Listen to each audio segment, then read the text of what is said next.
D'où vient l'eau? Eh bien, l'eau, effectivement, elle vient de l'eau de mer qui s'introduit dans les failles. La dorsale est un endroit très faillé, hein, on avait parlé des failles normales. Elle va se réchauffer et ressortir par d'autres failles. Alors au passage, on a des fumeurs noirs, on reviendra là-dessus après. Donc elle est froide quand elle rentre et puis elle est très chaude quand elle sort.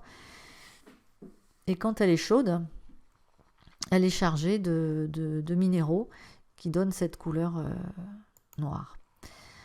Ici, donc, on voit on a une vue un peu plus large. Donc la dorsale est ici, toute neuve, toute belle, avec du basalte frais, du gabbro frais, voilà, et de la péridotite. Et puis au cours du vieillissement de cette lithosphère océanique, alors on voit qu'elle s'épaissit, ça on en a déjà parlé, parce qu'elle refroidit, l'isotherme 1300 degrés, ça baisse. Et puis toute la croûte, ainsi qu'une partie du manteau lithosphérique, la partie supérieure, euh, toute cette zone-là va être hydratée. Donc si on ajoute la baisse de température et l'hydratation, eh bien on va avoir des transformations minéralogiques.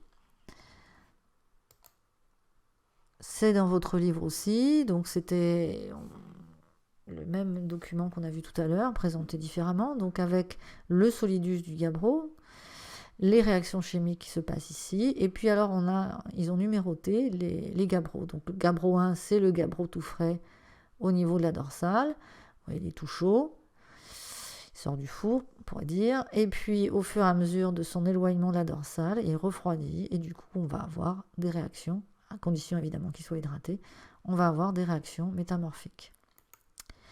Alors un petit mot sur les fumeurs noirs, qui portent mal leur nom parce qu'il ne s'agit pas de fumée, mais d'eau chaude. Chargée, c'est de l'eau chargée en minéraux qui ont été arrachés, en éléments minéraux qui ont été arrachés à la croûte océanique. Alors ce sont des minéraux qui sont riches en fer, zinc, etc., comme la croûte océanique. Voilà le fonctionnement de ce circuit. Donc de l'eau de mer à faible température rentre par des fractures, se réchauffe, évidemment ressort, puisqu'elle est moins dense, elle aura tendance à vouloir ressortir. Et au passage, elle arrache les minéraux du basalte et du gabbro et éventuellement de la péridotite si elle va assez profondément.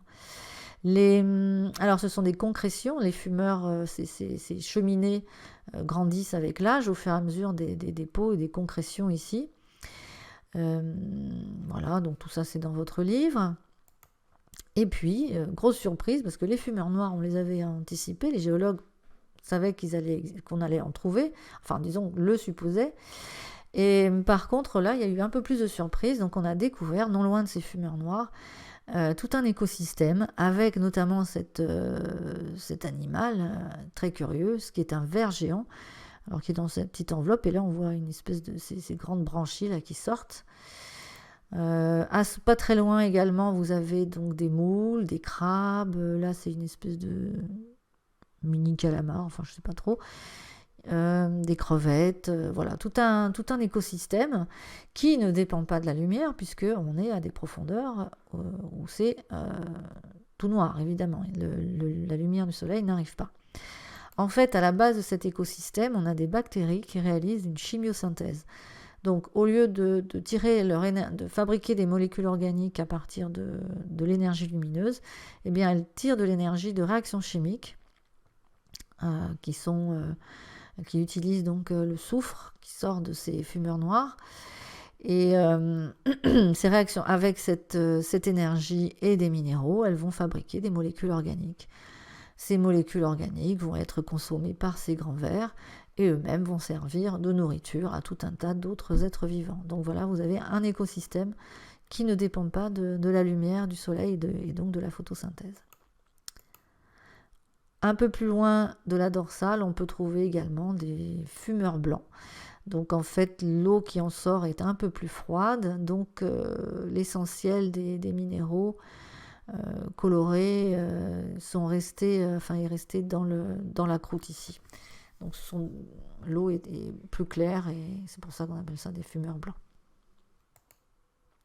Bilan, donc grand 4, déjà le titre du paragraphe, on a vu que la lithosphère océanique était modifiée, subissait des modifications minéralogiques au cours de son refroidissement, donc de son vieillissement. Ce sont des réactions métamorphiques qui se passent à haute température et basse pression, mais qui nécessitent de l'eau.